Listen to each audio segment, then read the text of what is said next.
और अयोध्या से एक बड़ी खबर आपको बता दें, एजीएम की मीटिंग से पहले खेल मंत्रालय का बड़ा फैसला, कुश्ती संघ के अतिरिक्त सचिव विनोद तोमर को सस्पेंड कर दिया गया है। खिलाड़ियों को सबसे ज्यादा शिकायतें विनोद तोमर से ही थी और भारतीय कुश्ती संघ के जनरल काउंसिल के 54 सदस्य की बैठक हुई और बैठक से ब्रजभूषण शरण सिंह की दूरी रहेगी। काउंसिल की बैठक के बाद ब्रजभूषण सिंह प्रेस कॉन्फ्रेंस कर सकते हैं।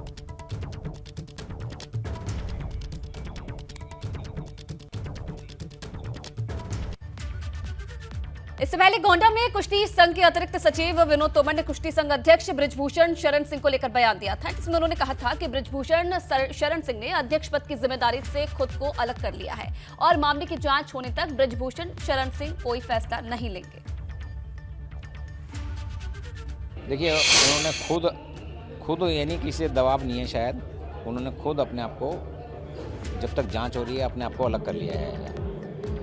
मतलब कि रेजिग्नेशन नहीं दिया उन्होंने, सिर्फ अपने आप को जब तक जांच हो रही है फेडरेशन की day to day affairs activity से अपने आप को अलग कर लिया जाएगा। नहीं, एज ए प्रेसिडेंट शामिल नहीं होंगे, ठीक है ना। अब कुछ देखिए, जनरल काउंसिल है, उन्हीं के ही पहले यानी कि प्रेसिडेंट हैं वो, तो एटलीस्ट अभी ये मेरे को भी आइडिया नहीं है कि भाई कल वो शामिल होंगे नहीं होंगे, लेकिन अगर शामिल भी होंगे तो एज ए प्रेसिडेंट शामिल नहीं होंगे, ना कोई वो अपना उसमें कोई डिसीजन देंगे, ना ही कोई किसी का वो करते हैं। नहीं, ऐसा नहीं है। कम से कम जो फैसला लिया है, कम से कम जनरल काउंसिल को तो बता देना भी मैंने अपना मंत्रालय से ये दे दिया है।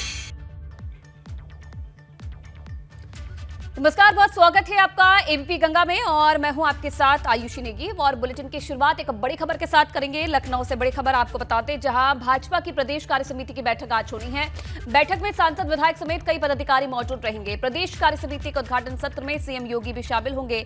भाजपा की राष्ट्रीय बैठक में हुए मंथन पर चर्चा होगी और साथ ही साथ लोकसभा चुनाव 2024 के लिए रणनीति भी तैयार होगी। इंदिरा गांधी प्रतिष्ठान में सुबह 10:30 बजे से ये बैठक शुरू होगी। तो ये बड़ी जानकारी मिल रही है। आज प्रदेश कार्य समिति की बैठक का उद्घाटन होना है। खुद सीएम योगी आदित्यनाथ पहले दिन इस बैठक में शामिल होंगे। मुख्य फोकस रहेगा लोकसभा चुनाव 2024 के लिए कितनी तैयार है भारतीय जनता पार्टी, इसे लेकर मंथन किया जाएगा।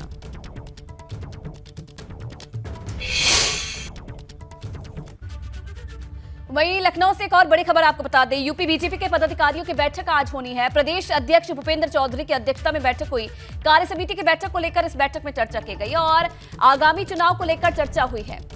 तो कार्य समिति की बैठक से पहले लखनऊ में यह अहम बैठक हुई है। प्रदेश अध्यक्ष भूपेंद्र चौधरी की अध्यक्षता में ये बैठक हुई, जिसमें क्या एजेंडा रहने वाला है कार्य समिति की बैठक का, कौन से ऐसे मुद्दे हैं जिन पर चर्चा की जानी है, इसे लेकर रूपरेखा तैयार की गई। अलग सत्रों के माध्यम से जो विषय रहेंगे, उन विषयों की चर्चा हम लोगों ने की है। हमारी पार्टी की बैठक व्यवस्थित रूप से कार्य समिति चले, इसकी रूपरेखा हम लोगों ने बना ली। सारे विषय हैं, एमएलसी का चुनाव भी है, नगर निकाय चुनाव भी हैं, लोकसभा चुनाव भी हैं, पार्टी के कार्यक्रम अभियान जो पहले से चल रहे हैं वो भी है, उसकी भी चर्चा हम लोग। इधर भाजपा का ऑपरेशन मंडल 24 की तैयारी में विपक्ष के खिलाफ सबसे बड़ा चक्रव्यूह माना जा रहा है, क्योंकि एक दिन पहले जब जेपी नड्डा यूपी आए थे तो उन्होंने गाजीपुर की धरती से माफिया के मोर्चे पर विपक्ष पर जमकर हमला बोला था। और अब सीएम योगी ने प्रयागराज, वाराणसी और मेरठ का दौरा करके ये साफ कर दिया है कि भाजपा 2024 में माफिया के मोर्चे पर ही विपक्ष को घेरेगी, क्योंकि जिन राज्यों का दौरा सीएम योगी ने किया है, यूपी के सबसे ज्यादा माफिया बाहुबली यहां से आते हैं।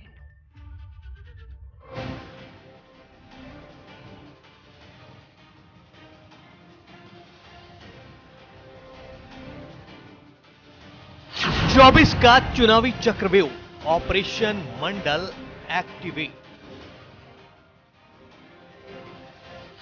भाजपा का एजेंडा तैयार, माफिया लैंड पर खुला प्रहार।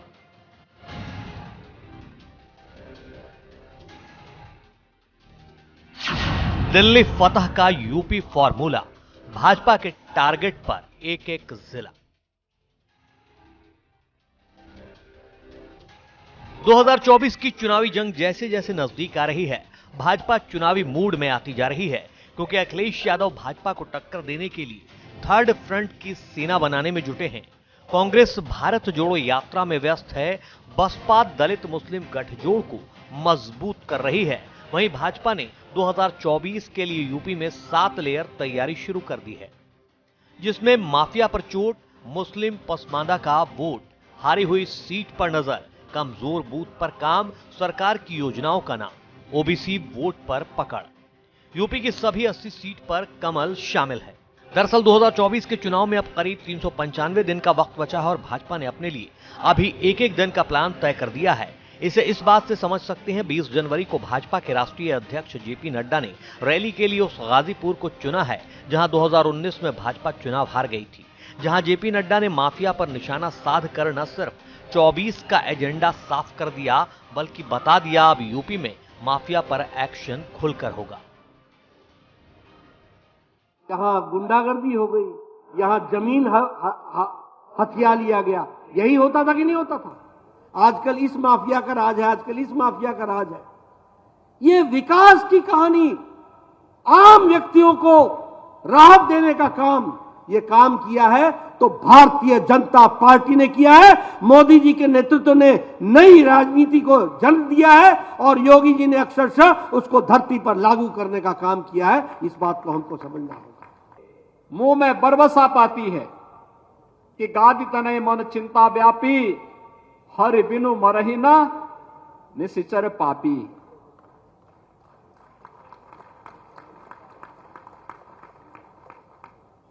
ये माफिया, ये अपराधी, ये आतंकी बिना प्रभु की कृपा से मरेंगे नहीं। और यह बात अगर किसी एक ऋषि के मन में सबसे पहले आई थी तो इसी धरा से थे, इसी धरा से उनका संबंध था महर्षि विश्वामित्र का। क्योंकि 20 जनवरी को जेपी नड्डा ने माफिया पर हमला बोला, वहीं अगले दिन सीएम योगी ने वाराणसी, प्रयागराज और मेरठ मंडल का दौरा कर डाला। इसे इस बात से समझ सकते हैं कि यूपी के सबसे ज्यादा माफिया इन्हीं 3 मंडलों से आते हैं, क्योंकि मुख्तार अंसारी का गढ़ जहां वाराणसी से गाजीपुर तक है, प्रयागराज में बाहुबली अतीक अहमद का प्रभाव है, तो मेरठ से पूर्व मंत्री याकूब कुरैशी आते हैं। इन तीनों पर ही पिछले सालों में खूब एक्शन हुआ है। भारतीय जनता पार्टी ने 2024 के लिए अपना एजेंडा तय कर लिया है और ये एजेंडा है राष्ट्रवाद का, विकास का और माफिया पर वार का। हाल ही में पार्टी के राष्ट्रीय अध्यक्ष जेपी नड्डा गाजीपुर पहुंचे और गाजीपुर में अपने कार्यक्रम के दौरान उन्होंने अपराधियों और माफियाओं को निशाने पर रखा। वहीं राष्ट्रीय अध्यक्ष के दौरे के अगले ही दिन मुख्यमंत्री योगी आदित्यनाथ ने अपने आवास पर मेरठ, वाराणसी और प्रयागराज मंडल की बैठक की। वहां के जो जनप्रतिनिधि हैं, यानी जो सांसद हैं, विधायक हैं, उनके साथ मंथन किया गया। मालूम हो कि ये वही मंडल है जहां पर किसी को अतीक का गढ़ कहा जाता रहा तो किसी को मुख्तार अंसारी का, यानी मतलब साफ है अपराध नियंत्रण और पूरी तरह से अपराधियों और माफियाओं का खात्मा करना और इस मुद्दे को 2024 में जनता के बीच लेकर जाना। भाजपा की तूफानी तैयारी इस बात से समझ सकते हैं कि 22 जनवरी को भाजपा कार्यसमिति की एक बड़ी बैठक, जिसका रिहर्सल एक दिन पहले ही भाजपा ने कर लिया है। कार्यसमिति की इस बैठक के लिए भाजपा ने प्रदेश भर के 700 पदाधिकारियों को बुलाया है, जिसमें सीएम योगी, भूपेंद्र चौधरी सब मौजूद रहेंगे। क्योंकि दिल्ली में हुई भाजपा की राष्ट्रीय कार्यकारिणी की बैठक में 24 को ध्यान में रखते हुए सभी राज्यों को अपना काम पूरा करने का लक्ष्य दिया है, जिसके मुताबिक 26 जनवरी तक कार्य समिति का काम पूरा करना है, 5 फरवरी तक जिला कार्य समिति का काम और 12 फरवरी तक मंडल समिति का काम पूरा करना है। मतलब एकदम साफ है कि भाजपा ने उत्तर प्रदेश के साथ साथ देश के हर राज्य में अपनी तैयारी शुरू कर दी है। लेकिन सबसे ज्यादा नजर उत्तर प्रदेश पर है, क्योंकि देश की सबसे ज्यादा लोकसभा सीट भी यूपी में है और पिछले 2 लोकसभा चुनाव में यूपी भाजपा का राज तिलक करता रहा है। लेकिन इस बार भाजपा की उम्मीद यूपी से ज्यादा है, क्योंकि भाजपा ने यूपी में सभी 80 सीट को जीतने का लक्ष्य रखा है। लेकिन जिस तरह से अखिलेश यादव थर्ड फ्रंट की तैयारी में जुटे हैं, उससे भाजपा की मुश्किल बढ़ती नजर आ रही है। क्योंकि अभी हाल ही में जिस तरह से मैनपुरी का उपचुनाव हुआ, उसे देख 2024 का चुनाव दिलचस्प हो गया है। Bureau report, ABP Ganga. और बात कांग्रेस की, तो कांग्रेस का हाथ जोड़ो अभियान और क्या 24 में आएगी जान? ये सवाल कांग्रेस के सामने चुनौती बनकर खड़ा है। और अब इसी चुनौती को भेदने के लिए कांग्रेस भारत जोड़ो यात्रा की तर्ज पर 26 जनवरी से हाथ जोड़ो अभियान शुरू करने जा रही है, जिसका एक लोगो जारी किया गया।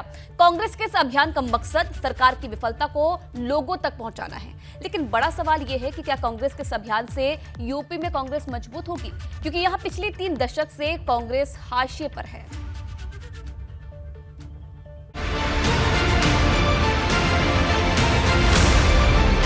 कांग्रेस में आएगी जान, 26 जनवरी से हाथ जोड़ो अभियान। 6 लाख गांवों पर नजर, कितनी मुश्किल 24 की डगर। कांग्रेस की भारत जोड़ो यात्रा अभी खत्म भी नहीं हुई है कि उससे पहले कांग्रेस ने हाथ से हाथ जोड़ो अभियान की तैयारी शुरू कर दी है, क्योंकि राहुल गांधी की भारत जोड़ो यात्रा 30 जनवरी को श्रीनगर में खत्म हो जाएगी। लेकिन उससे पहले 26 जनवरी से कांग्रेस का हाथ से हाथ जोड़ो अभियान शुरू हो जाएगा। इस अभियान का मकसद 26 जनवरी से 26 मार्च तक देश की 2.5 लाख ग्राम पंचायतों और 6 लाख गांवों तक पहुंचने का है। Is going to be on only 30th. Some state elections are going in between. So we may extend for 1 or 2 months again, but it will start on 26th. मैंने कहा भारत जोड़ो यात्रा का दूसरा चरण है, इसके बाद तीसरा चरण भी हो सकता है, चौथा चरण भी हो सकता है, पर अब के लिए दूसरा चरण ही कांग्रेस संगठन जुड़ जाएगा। 10 लाख इलेक्शन पोलिंग बूथ हैं, 2.5 लाख ग्राम पंचायत हैं, 6 लाख गांव हैं और संगठन की ओर से हर एक राज्य में प्रयास किया जाएगा। इस अभियान के जरिए कांग्रेस अपनी नीति, अपनी बात गांव-गांव जाकर लोगों को बताएगी और सरकार की विफलताओं से भी उनको अवगत कराएगी, क्योंकि कांग्रेस का दावा है कि भारत जोड़ो यात्रा के दौरान जो इनपुट उसे देश के अलग अलग राज्यों से मिला है, उसी के आधार पर उसने हाथ से हाथ जोड़ो अभियान चलाया जाएगा।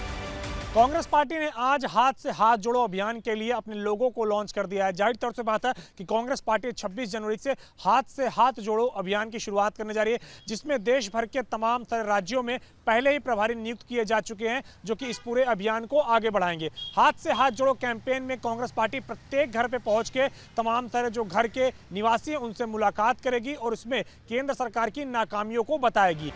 लेकिन बड़ा सवाल ये है कि क्या हाथ से हाथ जोड़ो अभियान का असर उत्तर प्रदेश में नजर आएगा, क्योंकि उत्तर प्रदेश में इसकी कमान प्रियंका गांधी के कंधों पर होगी। जितना भी उत्तर प्रदेश में तैयारियों का जो सिलसिला चल रहा है, सारा का सारा नेतृत्व आदरणीय दीदी प्रियंका जी कर रही हैं। उनकी देखरेख में इसे हाथ से हाथ जोड़ो अभियान को चालू किया जा रहा है और जो भी उनके दिशा निर्देश, जो भी सलाह होती है, उसी पर हम लोग काम करेंगे। तो इसमें तो एक हम मान लीजिए जिस तरह से वो रोड मार्च करते हैं, तो ये तो कुछ लोगों को जो पर्टिकुलर जो पहले दिन से लोग जितने लोग जुड़ते हैं वही लास्ट तक पूरे उनके कार्यक्रम में शामिल होते हैं। नए नए जगहों पे उत्सुकता बस कुछ लोग जुड़ जाते हैं, तो अपने आप को केवल लोकसभा के चुनाव तक बने रहने के लिए इस तरह के अभियान लेकर के आ रहे हैं। उनको किसी ने गाइड किया है कि अगर भाई आप या तो बिल्कुल गायब हो जाएंगे, भाई आप जिले पे रैली कर नहीं सकते हैं, मंडल पे रैली आपकी हो नहीं पाएगी। दरअसल कांग्रेस के लिए मुश्किल ये है कि जिस यूपी में लोकसभा की सबसे ज्यादा सीटें हैं, वहां उसका ग्राफ चुनाव दर चुनाव गिरता जा रहा है। अंदाजा इस बात से लगा सकते हैं कि लोकसभा में उसके पास यूपी में सिर्फ 1 सीट है, जो बताती है कि जिस राज्य से भाजपा सबसे बड़ी बढ़त बनाती है, उस राज्य में कांग्रेस कितनी कमजोर है।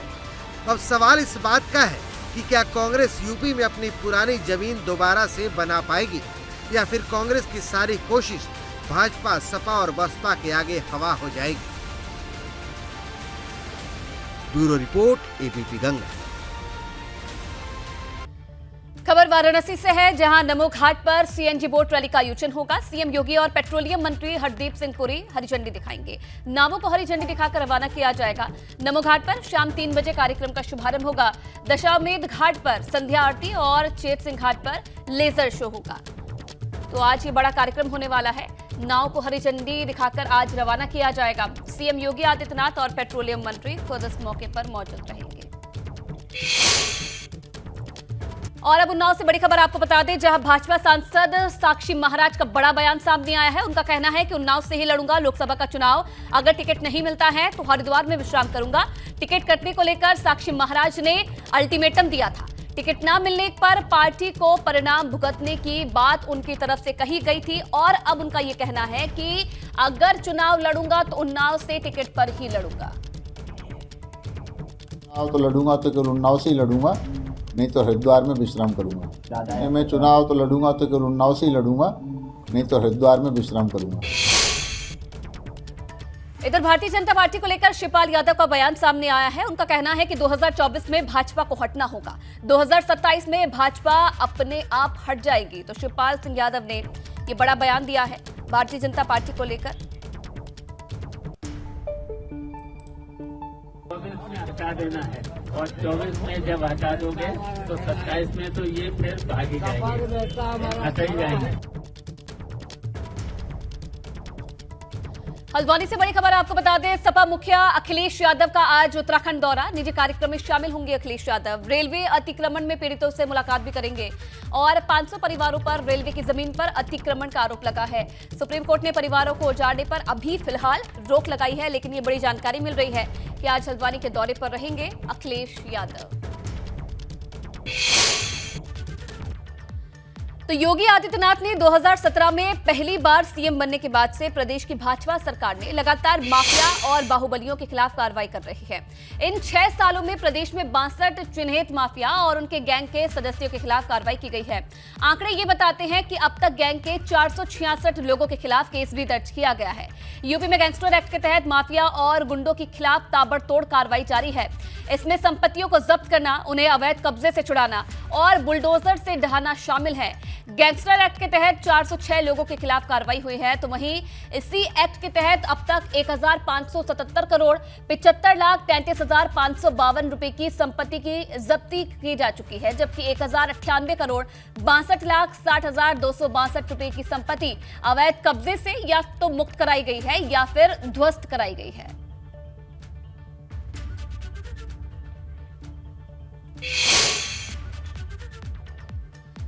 कानपुर देहात जेल से खुशी दुबे रिहा हो गई है। ये बड़ी खबर आपको बता दें, अपने वकील के साथ जेल के बाहर निकली खुशी दुबे।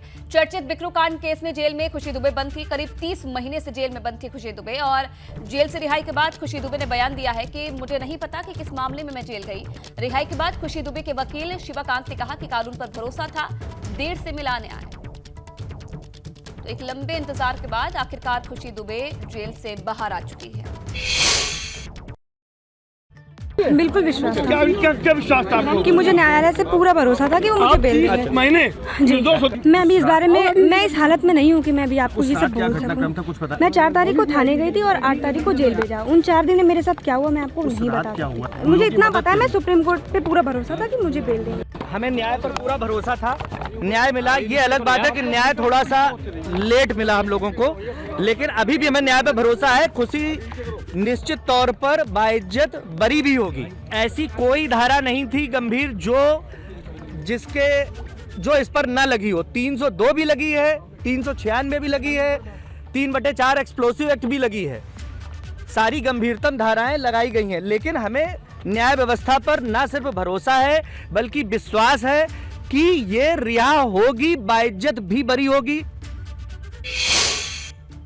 इधर G20 के प्रति लोगों को जागरूक करने के लिए एमजेपी रुहेलखंड विश्वविद्यालय की ओर से हाफ मैराथन G20 का आयोजन किया गया, जिसमें विश्वविद्यालय कर्मचारियों, शिक्षकों और खिलाड़ियों ने हिस्सा लेकर G20 समिट के प्रति लोगों को जागरूक किया।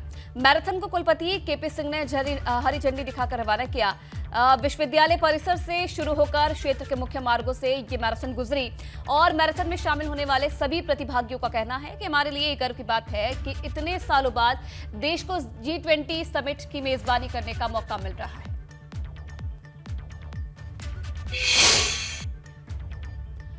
अब मैनपुरी से खबर है, जहां भाजपा जिला मंत्री के भाइयों ने ताबड़तोड़ फायरिंग कर दी है। फायरिंग में 2 महिला समेत 5 लोग घायल हो गए हैं और सभी घायलों को इलाज के लिए जिला अस्पताल में भर्ती करवाया है।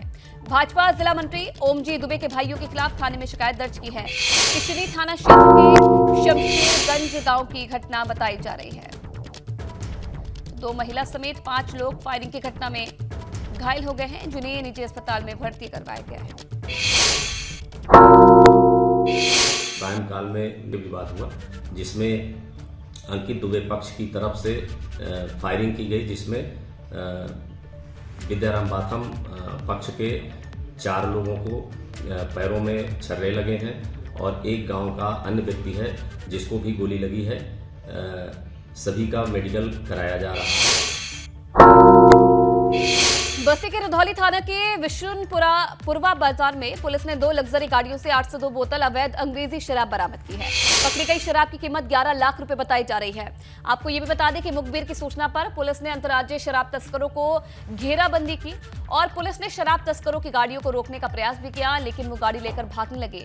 पुलिस ने पीछा किया और रुधौली थाना के विशुनपुरा में 2 लग्जरी गाड़ियों की जब तलाशी शुरू की तो अंग्रेजी शराब का जखीरा बरामद हुआ। दोनों गाड़ियों से 66 पेटी में 802 बोतल ब्रांडेड अंग्रेजी शराब बरामद हुई है। अंग्रेजी शराब का ये खेप दिल्ली से बिहार ले जाई जा रही थी और एक अन्य गाड़ी का ड्राइवर मौके से फरार हो गया, जिसका नाम दीपक बताया जा रहा है, जो दिल्ली का रहने वाला है और पुलिस उसकी तलाश में जुट गई है।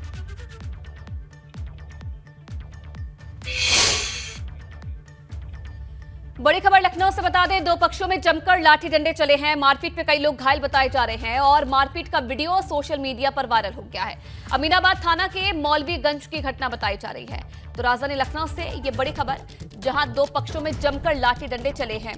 किस बात को लेकर इनके बीच विवाद हुआ, इसके बारे में जानकारी नहीं मिल रही है, लेकिन मारपीट में कई जो लोग हैं घायल बताए जा रहे हैं। हालांकि मारपीट का जो वीडियो है वो भी सोशल मीडिया पर वायरल हो रहा है और इस वीडियो के आधार पर ही पुलिस अब आगे की जांच कर रही है।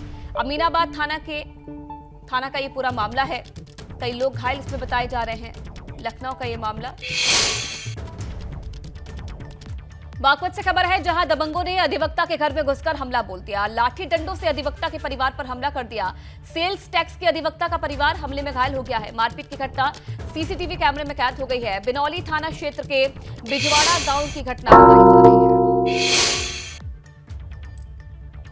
मारपीट का वीडियो भी आप देखिए किस तरीके से इन दोनों पक्षों में ये मारपीट होती है। बस्ती से खबर आपको बता दें, सांसद खेल कुंभ में कबड्डी खिलाड़ी से मारपीट हो गई है। शराब के नशे में दबंगों ने सिर पर हमला किया। सांस्कृतिक कार्यक्रम में डांस कर रहे थे और दबंगों के हमले में खिलाड़ी गंभीर घायल हो गया है। सदर के शहीद सत्यवान स्टेडियम की घटना बताई जा रही है। तो सांसद खेल कुंभ कबड्डी खिलाड़ी के साथ मारपीट हुई है, जिसमें कई लोगों ने इस पर हमला कर दिया और इसमें गंभीर चोटें इस खिलाड़ी को आई है। बस्ती में खेल महाकुंभ का आयोजन किया जा रहा है, जहां तमाम जो खिलाड़ी हैं वो पहुंचे हैं और इस बीच मारपीट की खबर भी सामने है। इधर कन्नौज में संदिग्ध परिस्थिति में दुकानों में आग लग गई। भीषण आग से 3 दुकानें जलकर राख हो गई है। ट्रांसफार्मर में शॉर्ट सर्किट बताया जा रहा है। कड़ी मशक्कत के बाद हालांकि आग पर काबू पा लिया है। मकरंद नगर नारायण टॉकीज के बाहर का ये मामला बताया जा रहा है। तस्वीरें भी आपके सामने हैं। भीषण आग से 3 दुकानें जलकर खाक हो गई। संदिग्ध परिस्थिति में आग लगने की बात सामने आई है। इधर झांसी में उल्दन थाना पुलिस ने परिसर में विवाह की वेदी सजाकर हिंदू रीति रिवाज से एक क्षेत्र के एक देवर भाभी की शादी कराई है। महिला के पति की 2 साल पहले मौत हो गई थी। शुरुआत में देवर ने शादी का वादा किया, लेकिन बाद में वो मुकर गया था और इससे नाराज महिला थाने पहुंची है। वहीं पंचायत और परिजनों की रजामंदी के बाद दोनों की शादी करा दी गई है।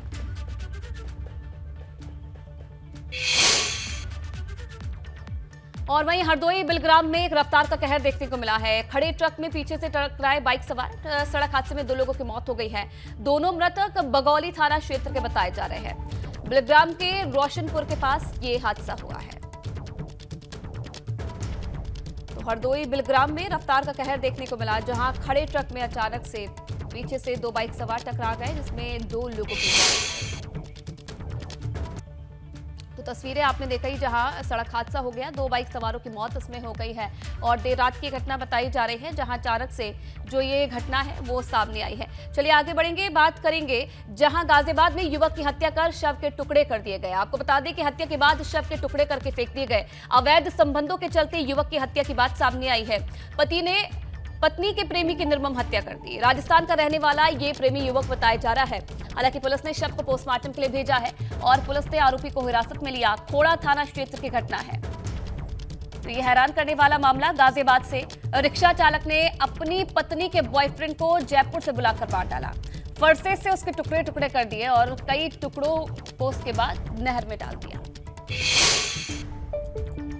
कौशाम्बी से खबर है, भूमाफियाओं ने दलित मां बेटियों को बेरहमी से पीटा है। विवादित जमीन पर निर्माण रोकने पर पिटाई हो गई है और पिटाई का वीडियो सोशल मीडिया पर वायरल है। पुलिस ने मामले में मुख्य आरोपी को गिरफ्तार कर लिया है। कोकराज थाना क्षेत्र के मोहम्मदपुर असवा गांव का मामला बताया जा रहा है। इधर अमेठी में अवैध पटाखा बनाते समय विस्फोट हो गया। विस्फोट में 3 व्यक्ति गंभीर रूप से घायल हैं। 2 व्यक्तियों को जिला अस्पताल में इलाज चल रहा है। गंभीर हालत में एक व्यक्ति को ट्रॉमा सेंटर रेफर किया गया है। गौरीगंज थाना क्षेत्र के चंदवाताल मिश्रोली गांव का मामला बताया जा रहा है।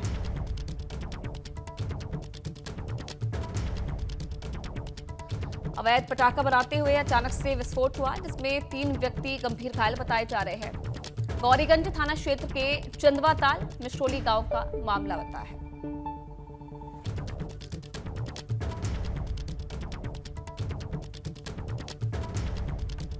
तीन व्यक्ति गंभीर रूप से घायल बताए जा रहे हैं, जिन्हें निजी अस्पताल में इलाज के लिए भर्ती करवाया है।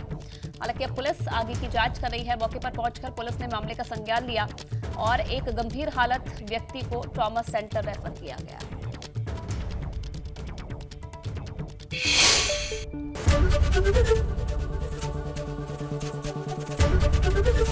एबीपी गंगा, खबर आपकी, जुबान आपकी।